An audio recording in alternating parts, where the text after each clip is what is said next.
You've been told that society is progressing, that we are more advanced, more civilized, more enlightened than ever before.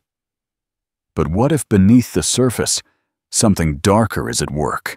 Carl Jung warned of the collective shadow, the parts of humanity we deny, repress, and refuse to face.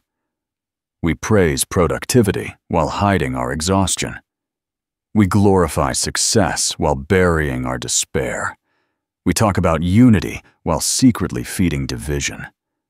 The shadow doesn't disappear just because we ignore it. It waits. And when it breaks through, it does so with violence, chaos, and collective fear. In this video, we'll uncover Jung's forgotten insight into the collective shadow. Why societies hide their darkest truths, what happens when they do, and how the healing of the whole begins with the courage of the individual. Stay with me, because what you see outside is only half the story. The rest is hidden in the shadow, the experience, what society praises and what it denies. We live in a world that constantly tells us what to value. Work hard. Be productive. Stay positive. Look successful. And on the surface, these ideals seem harmless, even inspiring. They push us to achieve, to present our best selves, to keep moving forward. But beneath the polished image, something darker hides. Think of productivity. Society celebrates the person who never stops working, who wakes before dawn, who answers emails at midnight. Hustle is glorified as discipline. But beneath the praise lies exhaustion, burnout, and a quiet despair. People collapse under the very system that applauds them. Society worships productivity while denying the human need for rest, stillness, and soul, or consider success. We are taught to measure it in money, titles, and possessions. The smiling photos, the curated lives, the endless comparisons. These are displayed as proof of worth. But behind the highlight reels, many are drowning in emptiness. They reach the top of the ladder only to find it leaning against the wrong wall. Society glorifies achievement while denying the hollowness that comes when success is divorced from meaning. And then there is happiness. Everywhere you look, there is pressure to be positive, to manifest joy, to appear grateful no matter what. Smiles become masks. Optimism becomes performance. Meanwhile, depression, anxiety, and grief are forced underground. People suffer in silence because society has no space for their pain. We celebrate light while burying darkness. But here's the paradox. What a society denies does not disappear. It goes into the collective shadow.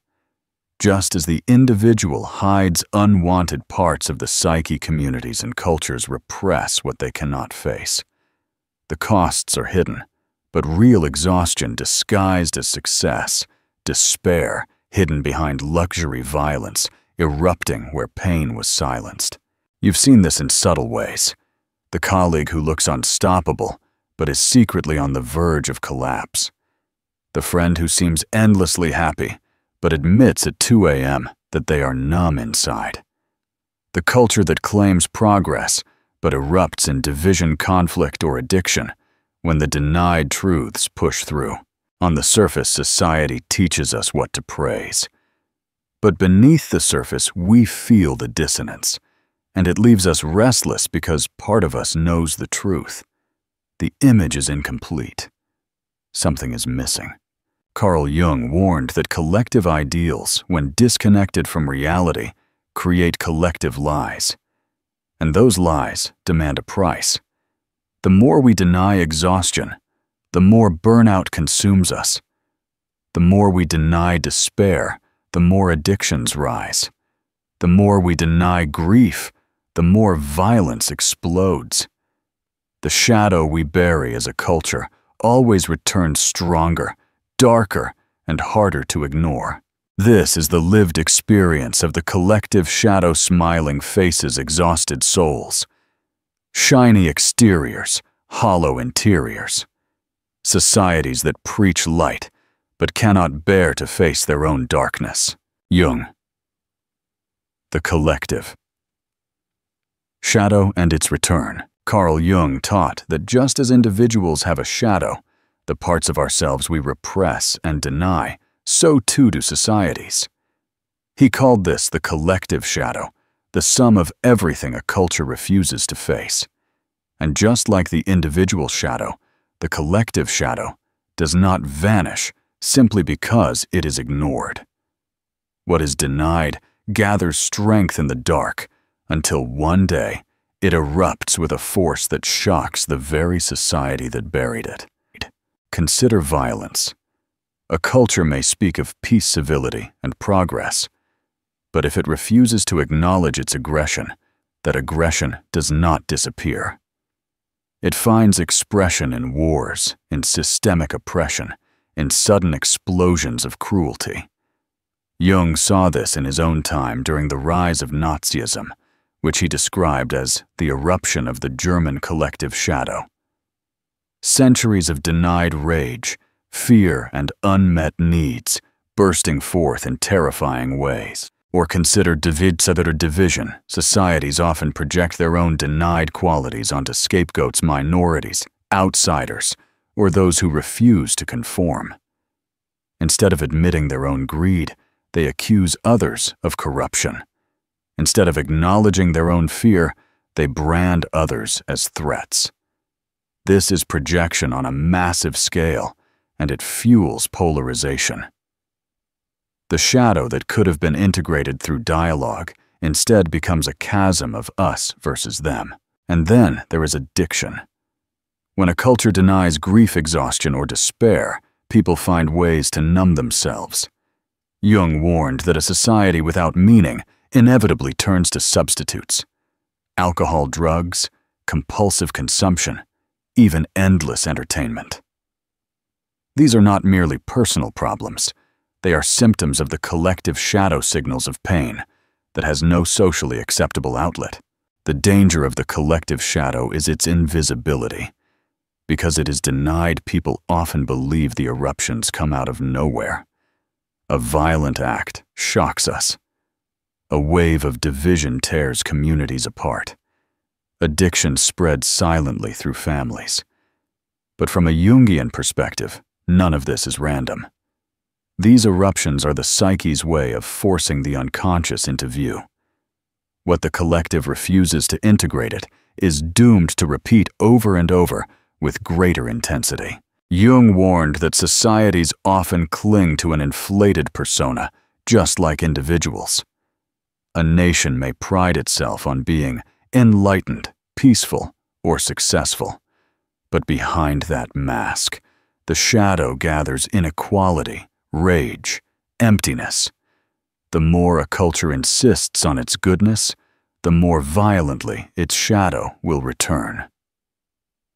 As Jung put it, the brighter the light, the darker the shadow.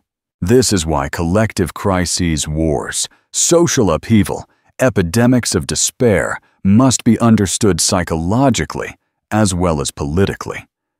They are not only external events, they are symptoms of the shadow trying to be seen. If we keep ignoring them, they will only grow. The collective shadow is not abstract. You feel it in your daily life, in the stress that drives entire generations, to burnout in the polarization that splits communities, in the quiet addictions that numb people just enough to keep going. These are the ways the denied truths of society find their way back, demanding to be faced. And until they are faced, they will not stop. The consequences, when the collective shadow takes over, when a society refuses to face its shadow, the shadow does not disappear. It grows in silence until one day it bursts through with consequences that touch everyone. Jung warned that what is repressed in the collective psyche will eventually shape culture, politics, and daily life. And when the collective shadow takes over, the results are devastating. The first consequence is disconnection. Communities begin to fracture, not only from each other, but from their own humanity. People grow suspicious, defensive, and isolated. Dialogue breaks down because projection has replaced truth. Each side sees in the other what it cannot bear to see in itself. The illusion of connection through technology or ideology cannot replace the resonance of genuine human contact. In such climates, even surrounded by individuals feel deeply alone. The second consequence is a crisis of meaning. Jung believed that meaning is as vital to the psyche as oxygen to the body. When societies suppress their shadow, they also suppress the deeper search for truth. People are encouraged to chase surface pleasures, status consumption entertainment, while their inner hunger goes unmet. Over time, this emptiness spreads. Depression rises. Suicide rates climb. Whole generations begin to feel that life has lost its center. Jung called this the neurosis of our time, not personal pathology, but collective emptiness. The third consequence is extremism. What cannot be integrated is acted out violently. Suppressed rage erupts as political polarization, terrorism, and social unrest. Jung observed that the more a society insists on its goodness, the more dangerously its shadow returns. We see this in sudden bursts of cruelty, in movements built on hatred, in the rise of leaders who embody what the collective has refused to acknowledge. The shadow finds a vessel, and once it possesses a culture, reason alone cannot stop it. This is why Jung insisted that collective problems are at their root, individual ones multiplied. If individuals remain unconscious of their own shadows, the collective will mirror that unconsciousness on a massive scale. Wars, oppression, addictions. These are not just political failures. They are the collective psyche screaming for integration. Perhaps the most tragic consequence is that people begin to mistake the shadow for reality. When disconnection, emptiness, and extremism become normalized, individuals forget that another way is possible. They adapt to dysfunction, calling it just the way things are. And in that adaptation, the self retreats further into silence. Jung would say, this is the greatest danger of all. Not the eruption of the shadow, but the acceptance of it as permanent. A culture that lives possessed by its shadow loses the ability to imagine wholeness. It forgets that healing is possible, and without imagination, without vision, it cannot find its way out. This is the cost of denying the collective shadow societies that look advanced on the outside, but are rotting within. People who appear connected, yet feel alienated. A culture that worships progress, but secretly suffers from despair. And unless the shadow is faced, the cycle of eruption and collapse will continue. The shadow will not be ignored forever. It will always return louder, darker, and more destructive until we find the courage to see it. Transformation. Healing the collective. Shadow begins within. Jung believed that the fate of society is shaped not by grand ideologies or political systems alone, but by the inner work of individuals. He once wrote, "The salvation of the world consists in the salvation of the individual soul. To heal the collective shadow, we must begin with ourselves." The first step is recognition. Just as individuals deny their personal shadow, societies deny their collective shadow. But each of us contributes to this denial when we refuse to see the darkness within ourselves. Every judgment, every projection, every time we scapegoat others rather than owning our own flaws, we feed the collective shadow. Healing begins the moment we ask, "What in me am I refusing to face because to face it in yourself is to weaken its power in the whole. The second step is integration. Jung insisted that the shadow is not evil in itself, it is simply unconscious. The qualities we disown are often the very ones we need. Anger can become boundary. Fear can become wisdom. Grief can become compassion. When you integrate your shadow, you not only free yourself, you also model wholeness for others. You show that it is possible to live without denial, without masks. This ripple matters more than you know. The third step is responsibility. It is tempting to look at the violence division and addictions of society and blame them. Politicians, corporations, systems. But Jung would challenge us. What part of this system lives in me? Where do I choose comfort over truth, image over authenticity, silence over courage? Responsibility is not guilt. It is the recognition that you have power. Each act of consciousness weakens the collective shadow by one thread. The fourth step is connection.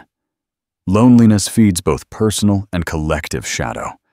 By daring to speak truthfully, by creating spaces for vulnerability, by choosing depth over performance, we restore resonance in our relationships.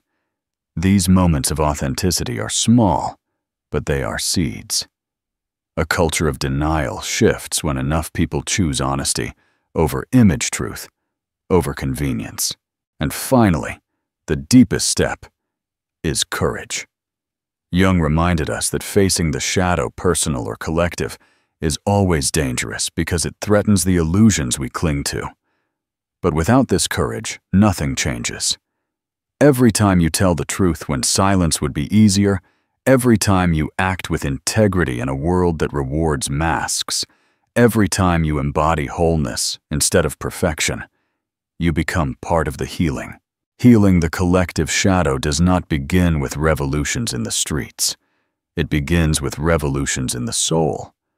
It begins when ordinary people decide they will no longer hide from themselves, and by doing so, they stop colluding with society's lies. And here is the paradox when enough individuals dare to do this inner work. The collective begins to shift. The shadow no longer needs to erupt with violence because it has been given a voice. The darkness no longer needs to consume because it has been acknowledged. Jung's wisdom is timeless. The collective shadow can only be healed when individuals choose wholeness. Your work matters not just for you, but for all of us. You've been told that society is progressing, that we are more advanced, more civilized, more enlightened than ever before. But what if beneath the surface, something darker is at work? Carl Jung warned of the collective shadow, the parts of humanity we deny, repress, and refuse to face. We praise productivity while hiding our exhaustion. We glorify success while burying our despair. We talk about unity while secretly feeding division. The shadow doesn't disappear just because we ignore it. It waits.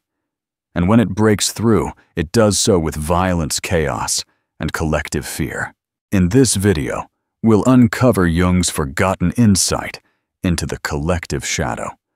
Why societies hide their darkest truths, what happens when they do, and how the healing of the whole begins with the courage of the individual. Stay with me, because what you see outside is only half the story. The rest is hidden in the shadow.